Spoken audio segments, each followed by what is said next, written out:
कहीं कम्युनिस्ट हैं, कहीं ईसाई हैं, कहीं मुसलमान हैं। और ये ईसाई मुसलमान कम्युनिस्ट तो छोड़ो, हम अपने ही लोग अपने दुश्मन हैं सबसे पहले। हम ही अपनी धर्म संस्कृति की कहाँ रक्षा करते हैं? हमारे अपने घरों में कितने बच्चों को वेदों के मंत्र याद हैं? किसी को भी याद नहीं। मुझे याद है, पहले तो हमें पता ही नहीं चला कि हमें पिताजी ने गुरुकुल में क्यों डाल दिया। अच्छे भले स्कूलों में पढ़ रहे थे, गुरुकुल भेजने की आवश्यकता क्या थी? तो गुरुकुल भेजने की आवश्यकता यही थी कि भाई मुसलमानों को अरबी भाषा आती है तो वो कुरान पढ़ लेते हैं, ईसाइयों को अपनी जो भाषा है वो आती है, वो अपनी बाइबल पढ़ लेते हैं। आपके हमारे बच्चों को तो संस्कृत आती नहीं, हमारे बच्चों को तो हमारे तो पढ़ ही लेते हैं, खैर क्योंकि हम तो परंपरा से परिवार में वही है तो उसमें कोई विशेष बात नहीं। परंतु आपके बच्चे कहाँ संस्कृत पढ़ते हैं? और जब भाषा नहीं पढ़ेंगे तो रक्षा कैसे होगी? अच्छा, फिर कुछ लोग कहते हैं कि भाषा ही तो है, इससे क्या आता है? याद रखना, किसी भी देश की संस्कृति, उसकी आदतें, उसकी परंपराएं किस में निहित होती हैं? भाषा में। यदि आप अंग्रेजी पढ़ेंगे तो थोड़े धीरे धीरे अंग्रेज हो ही जाएंगे, समय नहीं लगेगा, अंग्रेजी हो जाएंगे आप। जो भाषा पढ़ोगे उस भाषा में जो उदाहरण है वो भाषा वहीं के लोगों का रहन सहन का ही तो फल है, और क्या है। एक भाषा क्या जताती है कि उस भूखंड के लोग किस प्रकार से रहते हैं, क्या क्या त्योहार मनाते हैं, कैसे जीवन जीते हैं, यही तो बताते हैं।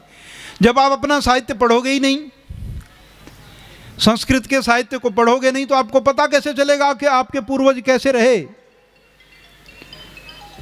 आपके पूर्वजों ने कैसे जीवन जिया, उनकी परंपराएं क्या थी, उनकी मान्यताएं क्या थी। और जब ये आपको पता नहीं होगा तो आप निर्णय नहीं ले पाओगे। दूसरे व्यक्ति को आपको कन्वर्ट करना आसान हो जाएगा। आसान इसलिए हो जाएगा कि आप तो अपनी परंपरा जानते नहीं। आपने तो परंपरा के नाम पर सस्ते सिस्टम शुरू कर दिए। सस्ते कौन से सस्ते सिस्टम? एक लोटा पानी लो, शिवलिंग पे डालो, धर्म हो गया। एक शब्द मुंह से बोलने की आवश्यकता नहीं संस्कृत का, हो गया धर्म।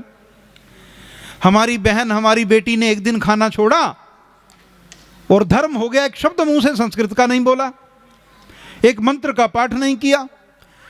कुछ लोगों ने सोचा कि हम काशी हो जाएं, कुछ लोगों ने सोचा हम वृंदावन हो जाएं, कुछ लोगों ने सोचा हम हरिद्वार चले जाएं, कुछ लोगों ने अलग अलग स्थानों पर यात्राएं की और सोचे कि हम धार्मिक हो गए। बिना संस्कृत के, बिना वेद के, किसी एक मंत्र का उच्चारण किए बिना आप धार्मिक हो। जब धार्मिक होना इतना सस्ता हो जाएगा कि कोई भी सुबह उठे, गाड़ी पकड़े और हरिद्वार चला जाए और वापस आ जाए और धार्मिक हो गया, तो फिर वेद की पढ़ने की क्या जरूरत है? किसी को क्या जरूरत है राम की कथा करने की? क्या आवश्यकता पड़ जाएगी? दूसरी और प्रकार की कथाएं करने की, यज्ञ करने की क्या आवश्यकता है? धर्म को इतना सस्ता मत बनाओ। यदि धर्म कमजोर हो गया तो तुम भी कमजोर हो जाओगे, ये याद रखना इस बात को। आज आपकी कमजोरी का कारण आपका धर्म ही है, कमजोर धर्म। जिस धर्म को आपने कमजोर कर दिया, और ये वो धर्म है जिस पर बाल वीर हकीकत राय ने 14 वर्ष की आयु में अपने प्राण न्यौछावर कर दिए थे। वो बालक किसी आर्य समाजी परिवार से नहीं था, वीर हकीकत राय पौराणिक परिवार से था। और उसकी माँ यही रामायण गीता महाभारत सुनाया करती थी उसको पढ़ के, गीता पढ़ाना, रामायण पढ़ाना। और उस छोटे से 14 वर्ष के बच्चे को यह पता था कि धर्म की बजाय प्राण चले जाएं तो अच्छा है। आज आपके और हमारे सामने प्रश्न हो तो हम सुख चुनना पसंद करते हैं, बलिदान किसी को पसंद नहीं है। कौन करे बलिदान? संस्कृति, राष्ट्र ये बलिदान मांगते हैं, समय समय पर बलिदान देना पड़ता है। और जो कौम बलिदान देने से पीछे हटने लगती है, उसका धीरे धीरे उसका धर्म भी समाप्त हो जाता है, उससे भूमियां छीन ली जाती हैं, उसकी संस्कृति का कोई मूल्य नहीं रहता। आज आप दुनिया में वो लोग हो जिसको मिटाने के लिए पूरी दुनिया लगी हुई है, पूरी दुनिया। ईसाइयों ने कहां कहां ईसाइयत नहीं फैला दी, मुसलमानों ने कहां कहां अपने धर्म का प्रचार नहीं कर दिया। केवल ये एकमात्र देश बचा है जहां सारा जोर लगाने के बाद भी उनके घुटने नीचे रखे गए। एक अफ्रीका में एक व्यक्ति हुआ, उसका नाम था केन्या बोकाटा। ये समझ लीजिए आप कैसे षड्यंत्र होते हैं। केन्या बोकाटा जो है, केन्या बोकाटा ने लिखा कि जब ईसाई हमारे देश में आए तो वो लिखता है कि they had bibles in their hand and we had a lots of land. उनके हाथ में क्या था? बाइबल। और हमारे हाथ में क्या थी? जमीनें। और जब ईसाई इस देश से जाने लगे तो हमारे हाथ में बाइबल थी और उनके हाथ में जमीनें। ये समझ लीजिए आप, कोई किसी का भला नहीं हो रहा। यहां जिसको टेरेसा को मां कह कह के रोते हैं ना लोग, किसी को स्वेटर दे दिया तो ईसाई बना दिया, किसी को 2 समय की रोटी दे दी तो ईसाई बना दिया। और उसको दुर्भाग्य है हमारे देश के लोगों ने उसे भारत रत्न दे दिया। डूब के मर जाना चाहिए ऐसे लोगों को। हम तो इसलिए बोल पाते हैं, हमें किसी से लेना थोड़ी है कुछ, हमें कुछ लेना किसी से, हमें राष्ट्र से मतलब है। राष्ट्र है तो है, नहीं तो हमारी क्या प्रसिद्धि है भाई? कल को कोई कहे संजीव वेदालंकार, कुछ भी नहीं। क्या है कहे संजीव वेदालंकार? कुछ भी नहीं। यदि यहां वो परंपराएं नहीं रहेंगी तो फिर हम और आपका क्या मतलब रह जाता है? ये दुर्भाग्य है हमारा कि उस टेरेसा को मां कह दिया और इतनी माएं यहां होकर चली गई। याज्ञवल्क्य, मैत्रेयी के, कात्यायनी, कुंती, कितनी कितनी महिलाएं हैं, मैं क्या क्या बताऊं आपको। गार्गी है और ऋषिकाएं हैं वेद के अंदर। जब वेद पढ़ोगे आप, कितने लोग प्रश्न करते हैं कि वेदों के मंत्र परमात्मा ने ऋषियों के हृदय में क्यों दिए? क्या परमेश्वर पुरुष प्रधान है? तो जब हम अथर्ववेद पढ़ रहे थे तो उसमें कितने मंत्र ऐसे थे जिन मंत्रों की जो देवता थे तो वो ऋषिकाएं थी। देवता पुरुष नहीं थे, महिलाएं ऋषिकाएं थी। तो उसी समय मेरा भी निराकरण हुआ कि मैंने कहा देखो यार, ये तो बड़ा विचित्र बात है कि लोग कहते हैं वेद जो हैं ऋषियों के हृदय में दिए। नहीं भाई, ऐसी महिलाएं हुई जिन्होंने वेद के मंत्रों को अपने हृदय में उतार लिया, ऐसी महिलाएं हुई। और हमारे देश का तो क्या कहना है। और ऐसे देश में जहां महिलाओं कितनी लंबी श्रृंखला है, ऐसी पूजनीय योद्धा महिलाएं, और उन महिलाओं में आपको उस टेरेसा को मां कहने की नौबत आ पड़ी। कितना बड़ा दुर्भाग्य है ये। और सिर्फ उसकी आड़ में किया क्या? रोटी कपड़ा देकर किया क्या? परोपकार का उद्देश्य नहीं था। याद रखिए, परोपकार तो निस्वार्थ भाव से किया जाता है। इन्होंने जो भी कार्य किया उसके पीछे षड्यंत्र था। षड्यंत्र की इच्छा से मन में रख के जो कार्य किए जाते हैं वो परोपकार की श्रेणी में नहीं आते। यदि टेरेसा ने किसी को भोजन बांटा तो उस भोजन बांटने के पीछे किसी का उपकार करने का उद्देश्य नहीं था। उसका उद्देश्य था इस बड़े वर्ग को ईसाई बनाओ। कोई लंगर, दुनिया में कौन लंगर लगा रहा भाई? आपकी संस्कृति कितनी पवित्र आपको पता ही नहीं। ईसाइयों को बांट के खाना आता ही नहीं।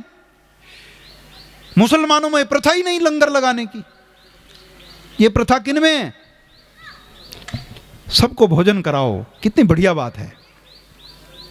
कितने देशों में मुझे जाने का अवसर मिला तो वहां जाके हमने देखा कि कैसी परंपराएं। तो लोगों ने बताया आचार्य जी इन्होंने हमसे बहुत सीखा है। मैंने कहा अच्छा, मैं तो बड़ा हैरान हूं, हमें तो ऐसा लगता था कि ईसाइयों ने हमें बहुत कुछ सिखाया, विज्ञान आदि सब इनका लाया हुआ, कहते वो तो जो है सो है।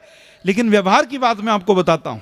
3-4 देशों में हमें घूमने का अवसर मिला तो उन्होंने कहा आचार्य जी जब हम इस देश में आए तो हम लोग भोजन करते थे। भारतीयों की परंपरा है कि भोजन जब हम करते हैं और भोजन के समय में कोई व्यक्ति आ जाता है तो हम सबसे पहले क्या पूछते हैं उससे? अगर आप भोजन कर रहे हैं और कोई व्यक्ति उस समय आ जाए तो हम क्या पूछते हैं कि आइए आप भी भोजन कर लीजिए। तो कहने लगे कि जो ईसाई थे जब हम इनके यहां आए बसने, काम करने, अमेरिका आदि बहुत सारे देशों में लोग रहते हैं, तो उन्होंने कहा कि जब हम लोग भोजन करते थे, जो ये लोग भोजन करते थे और हम इनके घर जाते थे तो ये कहते थे कि आप जो उस एरिया में बैठ के वेट करो, हम अभी खाना खा रहे हैं और खाने के बाद आपसे मिलेंगे। फिर कुछ अंग्रेज भारतीयों के घर आए किसी काम से और उस समय भारतीय लोग भोजन कर रहे थे तो उन्होंने खड़े होकर उनको कहा कि प्लीज आप आइए और हमारे साथ भोजन कीजिए, भोजन का समय है, हम भोजन करेंगे उसके बाद बात करेंगे। वो हैरान हो गए कि कोई आदमी अपनी टेबल पर हमें कैसे बुला सकता है अनजान आदमी को। तो जब कई बार उनके घर गए तो उन्होंने कोई सीखा कि जब खाना खा रहे हो तो दूसरे व्यक्ति को फूड ऑफर करना चाहिए, फूड के टाइम। आज भी हमारे देश की परंपरा है, गरीब से गरीब व्यक्ति के घर भोजन के समय कोई पहुंच जाए तो वही कहता कि भोजन का समय हो रहा, भोजन कर लें, चाहे उसके पास नमक रोटी हो। इतनी सुंदर परंपराएं कहां दुनिया में हैं? कहां और कहीं भी नहीं है। और दुर्भाग्य हमारा यह कि हम दूसरे चक्कर में पड़े हुए हैं। हमें वो उनको आकर्षित लगता है कि इनके पास पता नहीं क्या है, जबकि सबसे शानदार व्यवस्थाएं हमारे पास हैं। पूर्वजों की परंपराओं का पालन करो और शारीरिक रूप से सुदृढ़ हो जाओ, क्योंकि जिस समय ऐसी बात होगी भूमि के छीनने की, तो वही जीतेगा भाई जिसके पास बल होगा। बलवान का ही सब कुछ है। वीर भोग्या वसुंधरा, ऐसे ही नहीं कहा। वसुंधरा का उपभोग कौन करते हैं? वीर पुरुष करते हैं, कमजोरों की नहीं होती है। कमजोरों का तो घर नहीं संभलता, देश कहां से संभलेगा। इस बात का आप ध्यान रखो कि अपनी जो परंपरा है भगवान कृष्ण की, भगवान राम की उज्जवल परंपरा, जिन परंपराओं के चलते उन्होंने अपना इतना बड़ा जीवन हम सब के सामने उपस्थित कर दिया। और कल बहन जी परसों जब वो कुंडली मिलान की बात चल रही थी, बड़ी अच्छी बात कही कि भाई राम की कुंडली कोई नहीं मिलाई गई, कोई कृष्ण की कुंडली किसी के नहीं मिली। और सबसे बड़ी बात यह है कि जब राम को वनवास हुआ तो राम ने किसी को अपनी कुंडली नहीं दिखाई कि अच्छा भला राज्य आने वाला था और हाथ से निकल गया। क्यों भाई? आज तो हमारे हाथ से कोई छोटी सी चीज निकल जाए तो हम तुरंत पंडितों के पास भागते हैं कि देखना पंडित जी क्या हो गया है, तो गया सारा काम हाथ से। भगवान राम ने उस समय किसी ग्रह नक्षत्र को दोष नहीं दिया और अपना सौभाग्य माना कि मुझे ऋषि मुनियों के दर्शन करने का अवसर मिलेगा। 14 वर्ष यदि मैं इस तख्त पर बैठकर शासन करता तो ये सौभाग्य मुझे ना मिलता। और आज सारी दुनिया तो पागल सबसे ज्यादा किस चीज के लिए है? नवग्रह। क्यों भाई? इसका टाइटल लिख देना, क्या नाम इसका है बेटे? इसका टाइटल लिखना इसका, अभी जो मैं बोलूंगा ये नवग्रह बता रहा हूं अब आपको। हैं तो सही, पर आप गलत जगह काम कर रहे हो। 9 ग्रह हैं वाकई और आपकी बुद्धि को मलिन भी करते हैं, पर वो नहीं जो आप मानते हो। समस्या ये है। और परंपरा का नाश तब होता है जब कोई परंपरा बजाय बुद्धि और विज्ञान के जन्मना परंपरा चल पड़ती। जन्मना परंपरा का मतलब समझते हो? जन्म से मान लिया गया। आप ब्राह्मण के घर जन्मे तो क्या हो गए? ब्राह्मण। आप क्षत्रिय के घर जन्मे तो क्या हो गए? क्षत्रिय। आप किसी के घर जन्मे तो, अच्छा मुझे बताओ, इंजीनियर के घर यदि कोई बेटा जन्म जाए तो इंजीनियर हो जाएगा? क्यों भाई? तो आप ये समझो परंपरा क्या है। कौन ब्राह्मण है? क्या ब्राह्मण के घर उत्पन्न होने वाला? नहीं, जिसने वेद शास्त्रों का अनुशीलन किया है, जिसने शास्त्रों को पढ़ा। आप में से हाथी उठा के बता दो, आद्योपांत रामायण छोड़ो, गीता किसने वर्ड टू वर्ड पढ़ ली हो? शब्द शब्द गीता का किसने शुरू से करके अंत तक? इसको कहते हैं पारायण करना। क्या करना? हाथ उठा दो। कोई पंडाल में भी तो लोग ही कम बैठे हैं, ज्यादा आएंगे तभी भी उठवा लेना। कोई ऐसा व्यक्ति जिसने गीता को वर्ड टू वर्ड पढ़ा हो, अर्थ सहित पूरी आद्योपांत? कोई नहीं। तो तुम्हारे धर्म की रक्षा कौन करेगा भाई? तुम सोचते हो तुम ऐसी ऐसी बातें करके अपने धर्म को बचा ले जाओगे? ना भाई ना, नहीं बचेगा, मुश्किल है। और इसी से परंपराएं चलती हैं नवग्रह आदि की। जब विद्याएं लुप्त हो जाती हैं तो फिर पता क्या होता है? फिर वो व्यक्ति कुर्सी पे आके बैठ जाता जो अयोग्य होता है। फिर अयोग्य जब परंपराएं चलाते हैं तो फिर ऐसी चलती हैं। अब सुन लो क्या होती है। गिनो 9, हाथ ऊपर उठाओ और ऐसा गिनना शुरू करो। काम, क्रोध, लोभ, मोह, अहंकार, ईर्षा, द्वेष, मद और मत्सर। कितने हो गए? कितने हो गए?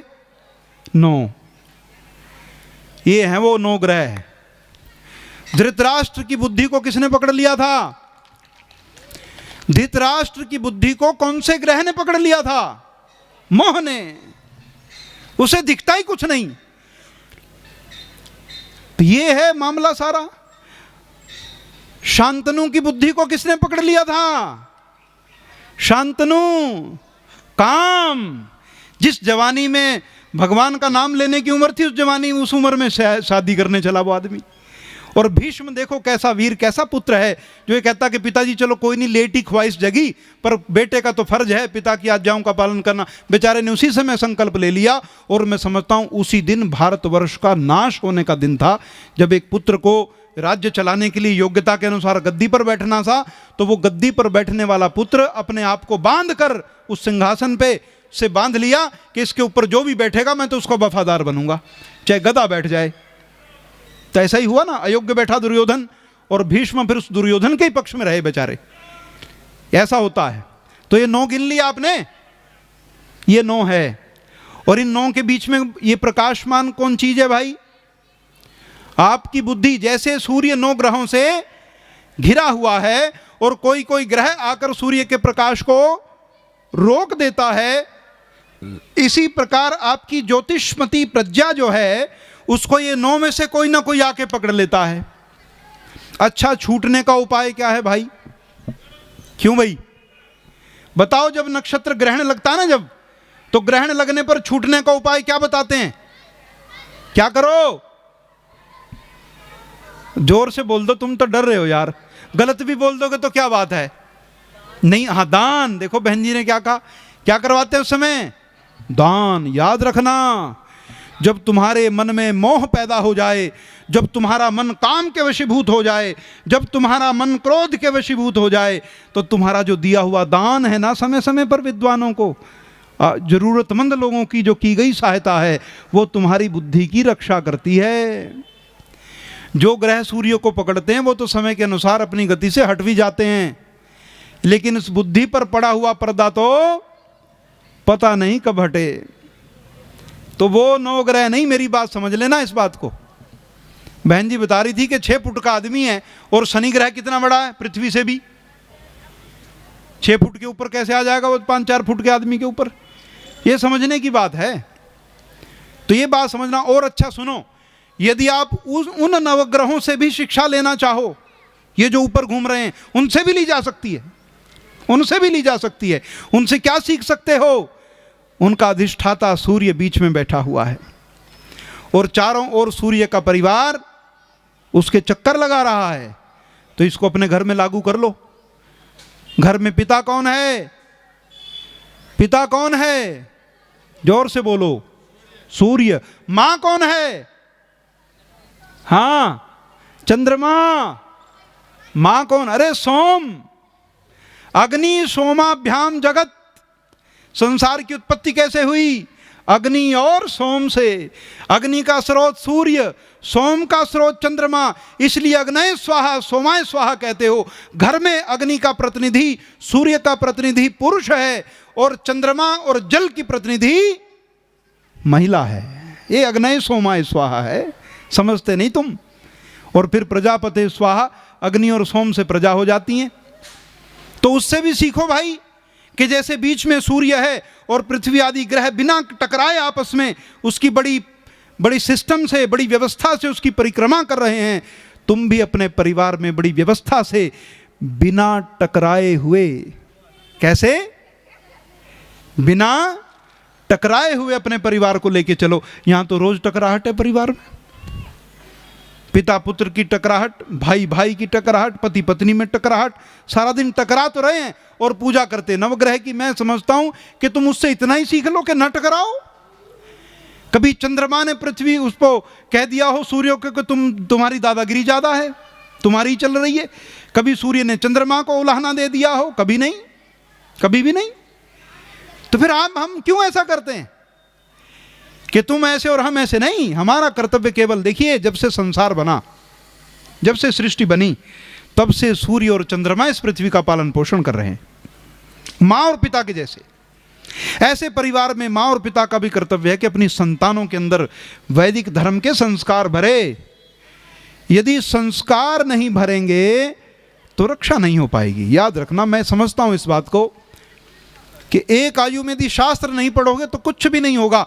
शास्त्र तो फिर भी उठाए ना उठाए, लेकिन यदि शास्त्र नहीं है ना यहां, तो फिर काम खराब हो जाता है। तो इस बात का आपने विशेष ध्यान रखना है। अभी आप ये समझ गए कि नवग्रह क्या है?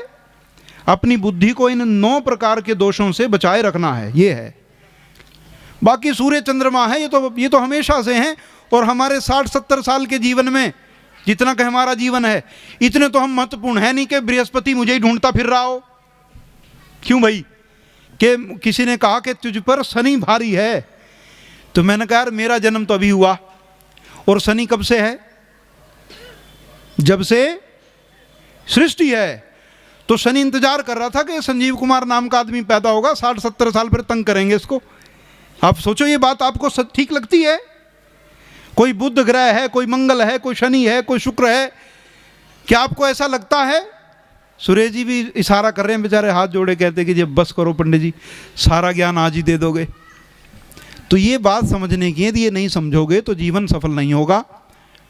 तो जो कथा हमारा कहने का उद्देश्य था वो यही है इतने दिनों से, कि हम अपने परिवारों की रक्षा करें। और ये ध्यान रखना, यहाँ हाथ ऊपर नीचे पीट पीट के ना तालियां बजा के थे कथा सब संपन्न नहीं होगी।